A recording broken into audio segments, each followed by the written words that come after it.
Votre attention s'il vous plaît. Votre attention s'il vous plaît.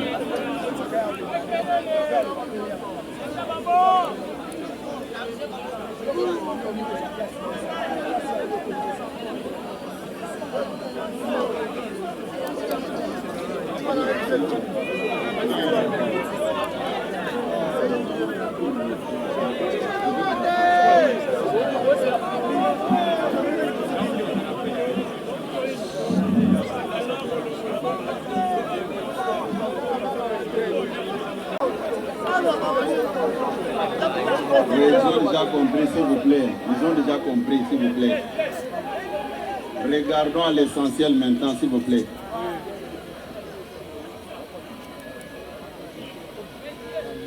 Aujourd'hui, l'UDPS est sur les bancs des accusés. Nous voulons aussi apporter notre son de cloche devant nos amis de la presse. C'est la raison pour laquelle nous sommes venus ici. Bonjour à toutes les combattantes et combattants de l'UDPS.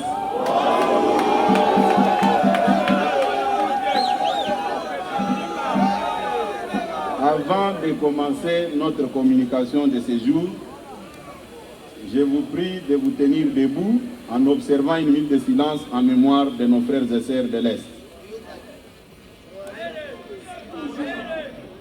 De l'Union pour la démocratie et le progrès social du 20 juillet 2022. Le lundi 18 juillet 2022, M. Jean-Marc Kaboun, député national élu sur la liste de l'UDPS, ancien secrétaire général et président par intérim de l'UDPS Tshisekedi, récemment exclu du parti pour, entre autres, détournement de plusieurs millions de cartes de membres.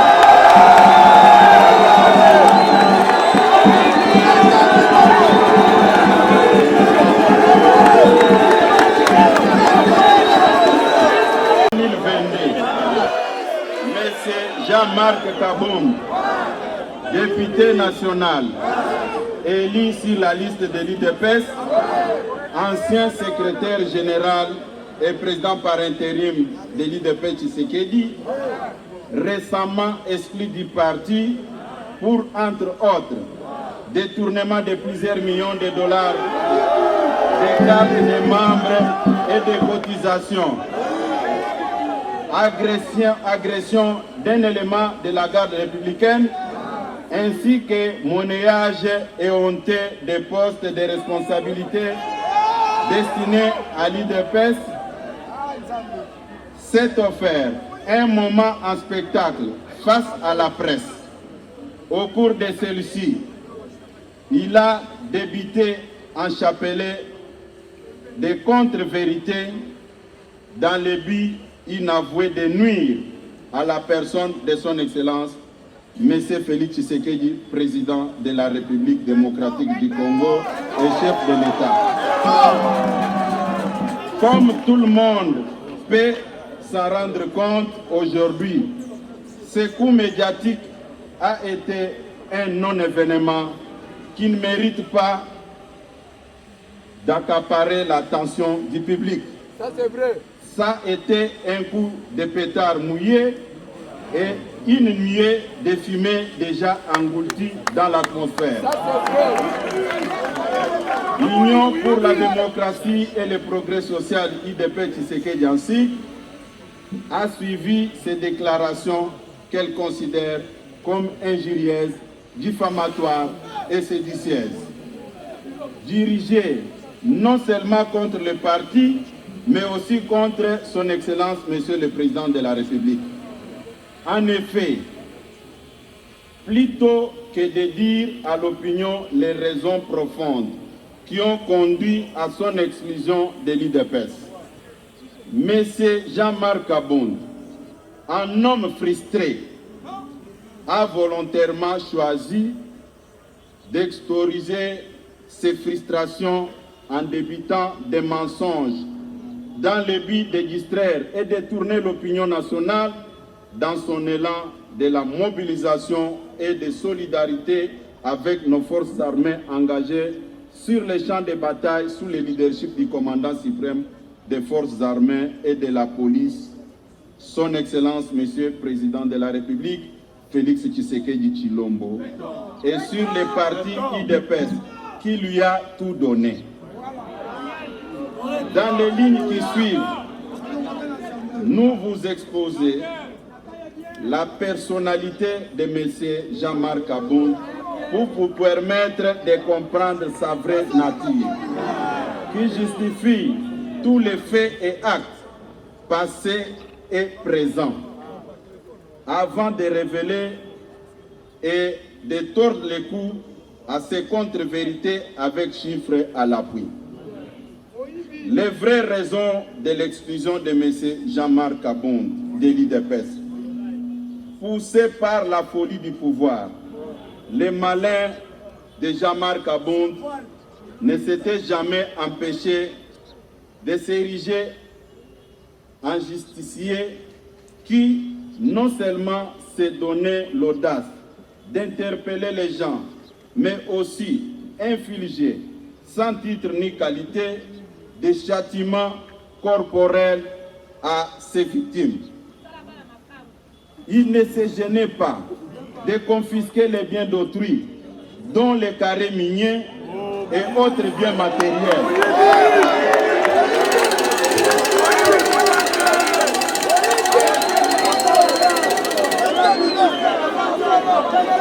Il ne se gênait pas de confisquer les biens d'autrui, dont les carrés miniers et d'autres biens matériels. Il se réclamait d'être héritier de Tshisekedi. Tous les combats menés par Étienne Tshisekedi, il ne s'est jamais octroyé les biens d'un paisible citoyen. À titre d'exemple, au mois de novembre 2021, Sir Jean-Marc Abound avait ravi les carrés d'un paisible citoyen congolais sans juste motif. C'est à la suite de plusieurs interventions lui faisait comprendre que son comportement ne reflétait en rien l'esprit tshisekidiste et notre idéologie socialiste. Que cette mine a été restituée à son propriétaire, provoquant la sainte colère de Jean-Marc. Ses comportements barbares et immoraux. Son comportement barbare et immoral ne discréditait pas seulement son auteur, mais aussi le parti qui se trouvait par ces faits mis en marge de l'idéal de l'état de droit prôné par nos pères fondateurs qui avaient consenti d'énormes sacrifices et payé l'effort de leur vie pour sa matérialisation. Sans devoir énumérer toutes les antivaleurs qui ont caractérisé sa gestion calamiteuse de notre formation politique, dont notamment enrichissement personnel rapide et sans cause, insolence et la délinquance politique, ainsi que les manipulations tribales au sein du parti. Les derniers méfaits visibles et connus de M. Jean-Marc Kabunda, qui lui a valu l'exclusion de l'UDPS, n'est pas une quelconque contradiction idéologique ou politique avec le chef de l'État, Félix Tshisekedi. Moins encore avec les instances du parti dont il assurait personnellement de manière autocratique la direction, mais plutôt sa délinquance qui l'a conduit à humilier publiquement par le canal de ses gardes du corps un membre de nos forces armées, plus précisément un élément de la garde républicaine. Ayant étalé constamment son immoralité sur la place publique, son incapacité à vivre dans la société des personnes civilisées et son refus de se soumettre aux valeurs de la social-démocratie, l'UDPS avait choisi de chasser Sir Jean-Marc Aboun de ses rangs pour préserver les acquis de sa vie.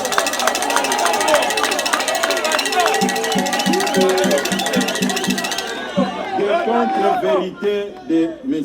Jean-Marc Aboun sur les prétendus stagiaires et jussaires qui seraient au sommet de l'État. Venu à la tête du parti dans les conditions que tout le monde connaît et sur lesquelles je reviendrai brièvement ici. Jean-Marc Aboun n'avait assumé aucune fonction publique dans sa vie. Il s'est tout de suite retrouvé vice-président de l'Assemblée nationale. Il a été seul à la sélection, ou bien il a été seul à sélectionner les 90% des collaborateurs actuels du chef de l'État et la totalité des membres du parti au gouvernement. À les qualifier de stagiaires, soit qu'il les avait sélectionnés à dessein pour nuire au mandat de l'UDPS et de son Excellence, Monsieur le Président de la République, à la tête du pays. Soit qu'il était lui-même d'une incompétence caractérisée, qu'il ne les avait pas su stagiaires. Lorsque Sir Aboun parle des jussaires, il faut qu'il précise s'il ne s'adresse pas à lui-même. En une année du mandat à l'Assemblée nationale, il construit une école d'une valeur de 350 000 $, soit équivalent de 30 000 $ américains mensuels. Alors que 2 ans avant, M. Aboun n'avait pas un trait de vie que nous avons vécu ces derniers jours. Sur la gestion de la guerre, à cette période où le pays fait face à une agression rwandaise, en même temps que la nation se mobilise autour du chef de l'État pour soutenir nos forces d'armée, l'UDPS est surprise par les déclarations tapageuses et irresponsables débutées par Sir Jean-Marc Aboun, affirmant sans preuve que le régime Tshisekedi n'a rien investi dans l'armée. Par ces déclarations, M.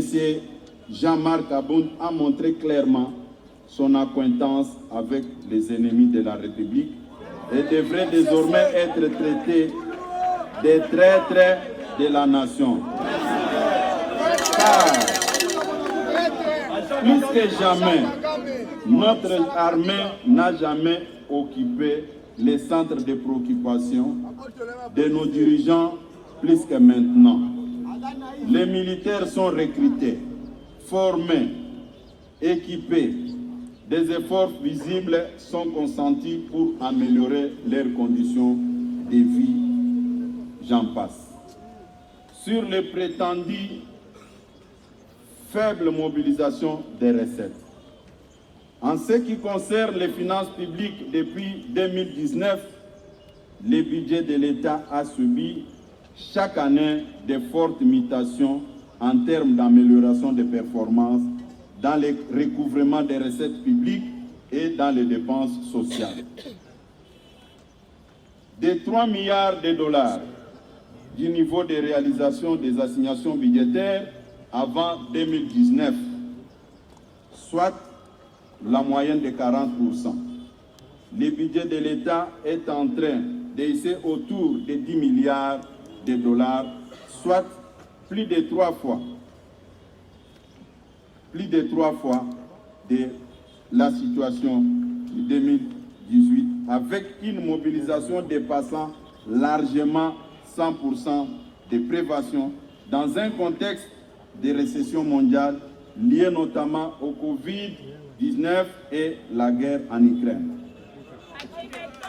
Le stock des réserves d'échange international est en fort d'accroissement de 800 millions en 2018, elle se situe au-delà 4 milliards en mai 2022.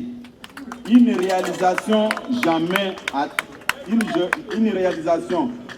atteinte dans l'histoire de notre pays. Et je me pose la question. M. Jean-Marc Abound avait mené des enquêtes comme député ou bien on lui avait écrit des choses sur papier pour qu'il s'adresse à la presse tout simplement. Le marché des changes est resté relativement stable depuis fin 2020 jusqu'à ce jour. Tout cela est incontestablement une expression des effets de la bonne gouvernance induite par la qualité du leadership du président de la République, son Excellence Félix Tshisekedi. Toutes ces évidences restent tout de même invisibles aux yeux de M. Kabound. C'est pitoyable. À vous de juger si pareille performance peut être l'œuvre d'un stagiaire au sommet de l'État. 2. Sur la prétendue intention de tricher aux élections de 2023 et tentative de mettre en péril la périodicité du cycle électoral à une année de la convocation du corps électoral. La Commission nationale électorale indépendante, difficilement mise en place, accusée à son installation 28 mois de retard. À ce jour, grâce à la détermination de son Excellence Félix Tshisekedi, ce retard a été comprimé de sorte que, aujourd'hui que je parle, une seule opération préélectorale nous sépare de la tenue effective du scrutin.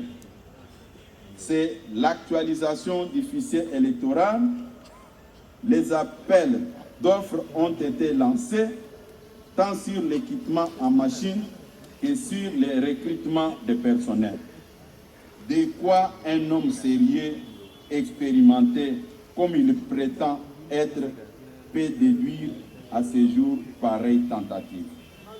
Et sur la prétendue gestion calamiteuse de la gratuité de l'enseignement dans notre pays. La gratuité de l'enseignement est inscrite dans notre Constitution, adoptée par notre peuple le 18 février 2006 et n'a jamais été intégralement appliquée dans notre pays. Promesse de campagne du chef de l'État, la gratuité de l'enseignement est à ce jour effective. Parmi ces effets, on peut citer notamment la révision à la hausse des salaires de base de tous les enseignants, l'alignement et paiement de plus de 250 000 enseignants restés nouvelle unité. Certains depuis plus de 30 ans, l'octroi des indemnités de transport et de logement aux enseignants des chefs-lieux de province, l'octroi des primes de bourse à ceux des territoires, ainsi que le paiement des primes de la gratuité aux enseignements du primaire. Par conséquent, le salaire d'un enseignant est passé de 168 728 francs congolais à 381 577 francs congolais, soit une augmentation de 126%. F. Sur le dossier RAM, registre des appareils mobiles, a été institué dans notre pays par le décret du Premier ministre numéro 012/15 du 20 février 2012. À cette époque, Tshisekedi était dans l'opposition. C'est pourquoi, avant de s'adresser au public, il faut mener des enquêtes et amener des chiffres. Et ce sont des chiffres qui peuvent parler au lieu de laisser des plumes pour rien.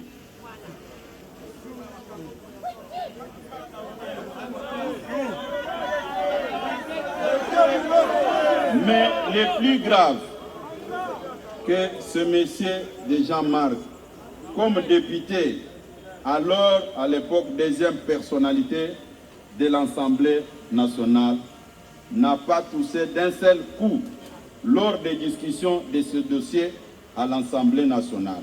Il a entendu son éviction pour venir se déballer par une sorte de règlement des comptes. L'on peut comprendre en quoi les mensonges restent intimement liés aux jeunes même de Jean-Marc Aboun, qui à son temps a dû mentir sur ses origines pour gagner la confiance du fait docteur Étienne Tshisekedi. Pour un petit rappel, le monsieur, quand il est arrivé ici, il s'est fait passer pour un Katangé Karundé, au moment où il était originaire des territoires de Luisa.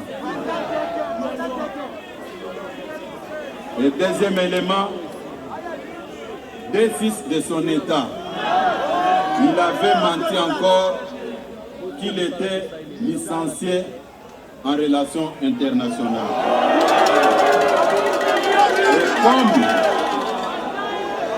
Et comme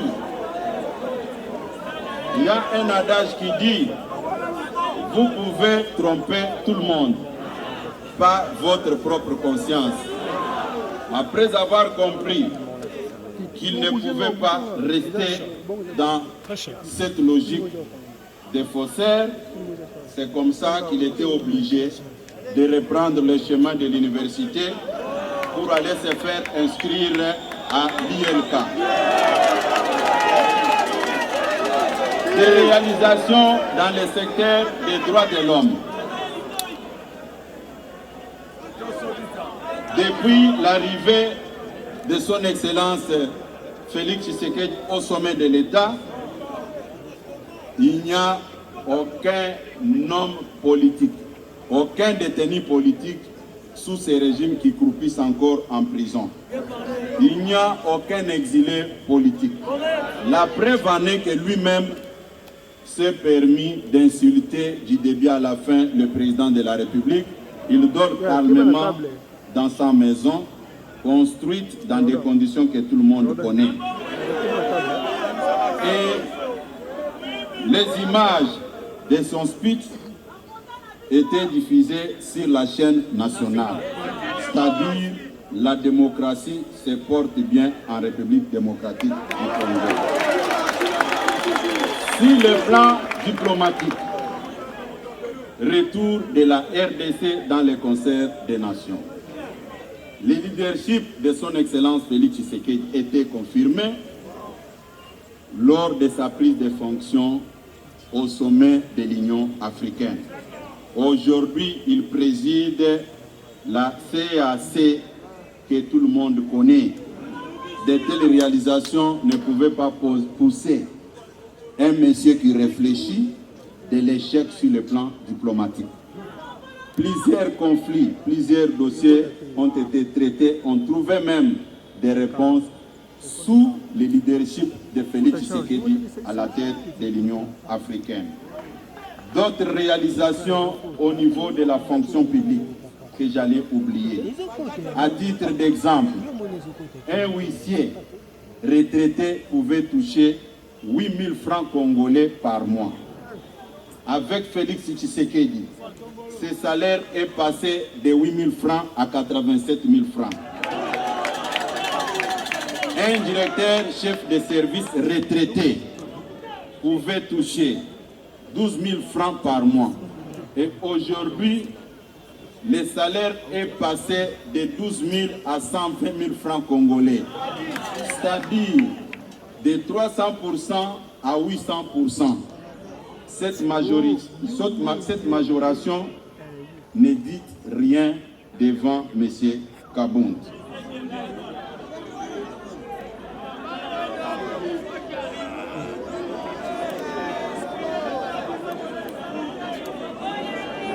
Comportement de M. Kabound avec ses voisins.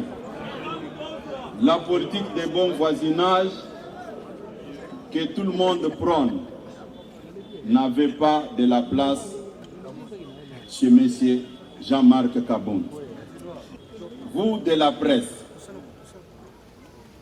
vous pouvez descendre à Kingabwa.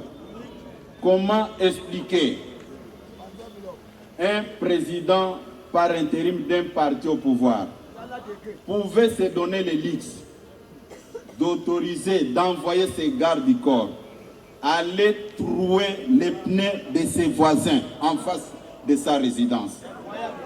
Et ça, c'est la démocratie et l'état de droit. Comment expliquer un président d'un parti au pouvoir pouvait se donner le luxe d'aller confisquer la sonorisation en pleine prière dans une église à côté de sa parcelle?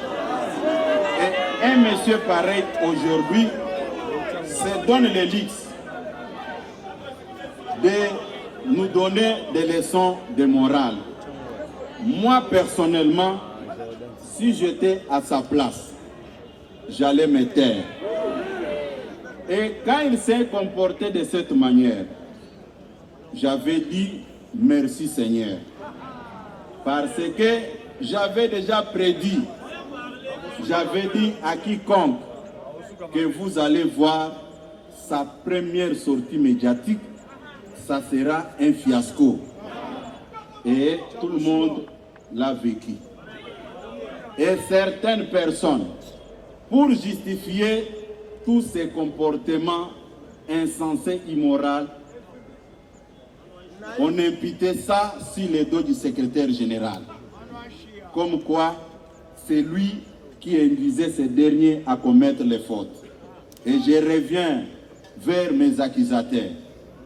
Il s'est comporté de la manière que tout le monde a déploré.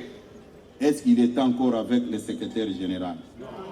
En ce qui concerne la gestion du parti, j'étais personnellement choqué.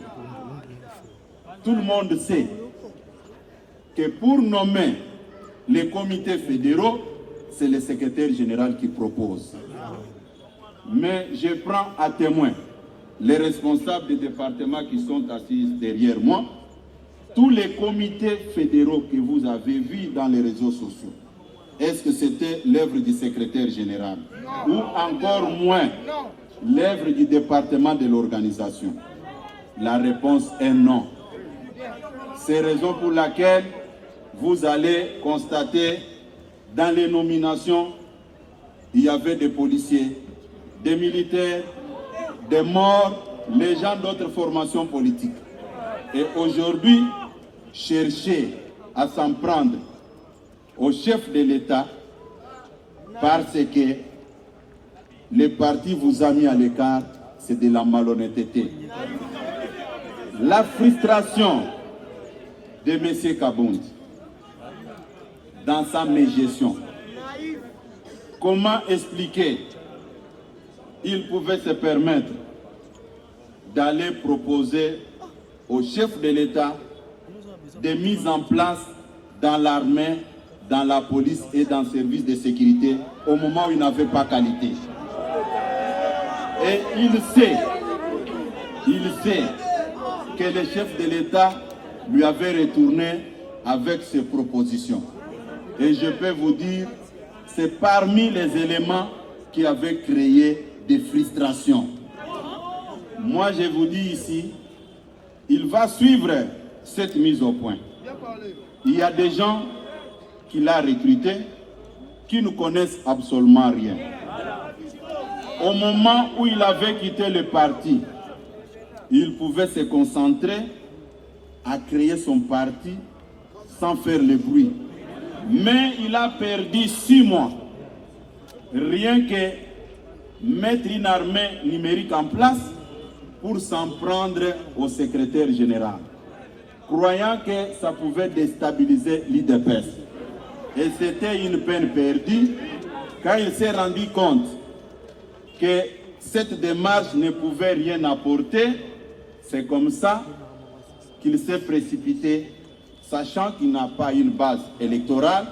S'il y a élection aujourd'hui, il ne sera pas en mesure d'aligner les candidats.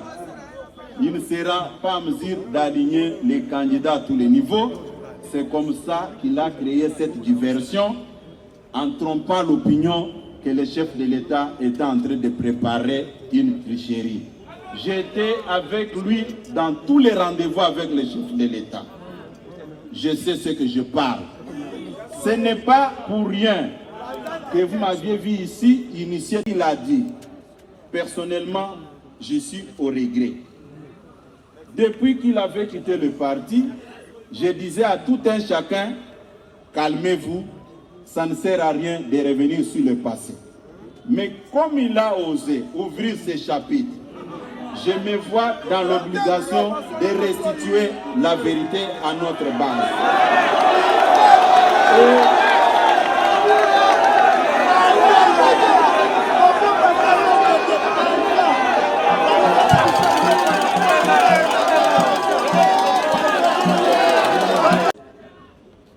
Notre gentillesse, lui a cru, c'était un signe de faiblesse. Il y a beaucoup de choses que je vous promets ici, devant la presse. Comme lui a choisi la voie de s'en prendre au chef de l'État, il faut que tout le monde le sache. Il faut que tout le monde le sache aujourd'hui. Une fois élu premier vice-président de l'Assemblée nationale, si nous pouvons faire les calculs, il ne mettait plus encore ses pieds ici pour diriger le parti. Il dirigeait le parti au téléphone. Il prenait des décisions au téléphone. C'est moi, votre humble serviteur, qui avait pris la charge de garder cette base qui est aujourd'hui devant nous. Et il pensait dresser la base contre le chef de l'État. Lui réfléchissait et moi aussi je réfléchissais. Aujourd'hui, la base est restée derrière le chef de l'État. À vous les amis de la presse, à vous les amis de la presse, M. Kabound a parlé des Jusser. Quand vous regardez ce qu'il était et ce qu'il est aujourd'hui, qui est Jusser et qui n'est pas Jusser?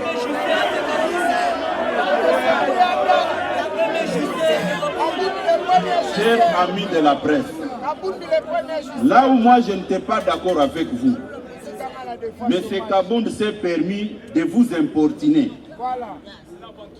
Quand il a évoqué l'aspect de réalisation des recettes, mais il fallait qu'il vous présente des chiffres comme je l'ai fait maintenant.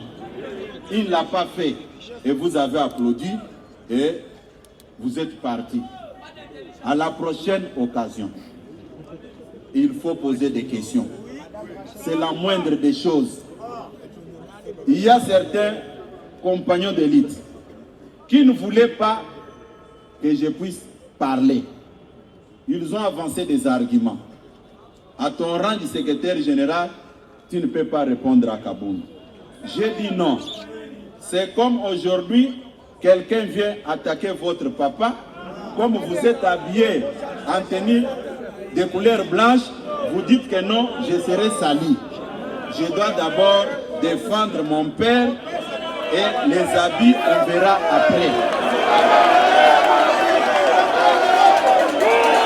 Je vous promets aujourd'hui, chers amis de la presse, n'hésitez pas un seul instant.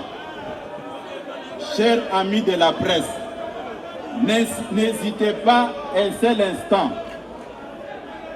N'hésitez pas un seul instant de venir vers moi si vous avez une quelconque préoccupation et vous êtes témoin depuis que M. Kabound était devenu premier vice-président de l'Assemblée nationale, il ne prenait aucun journaliste au téléphone. Est-ce que c'était une considération? Aujourd'hui, quand il s'est retrouvé dans cette position, il a fait appel à la presse. Ce qui n'est pas du tout correct. Pour ne pas vous prendre beaucoup de temps, retenez une chose. Il y a dans la vie ce que l'homme ne peut pas récupérer. La parole que vous sortez dans votre bouche et le temps perdu. Je pense nous avons dit l'essentiel. Ceux qui ont des questions, nous sommes à votre disposition pour répondre. Si vous constatez que la matière a été bien transmise, vous allez me libérer calmement et partir. Si vous n'êtes pas satisfait, je suis à votre disposition pour répondre à toutes sortes de questions. Merci beaucoup.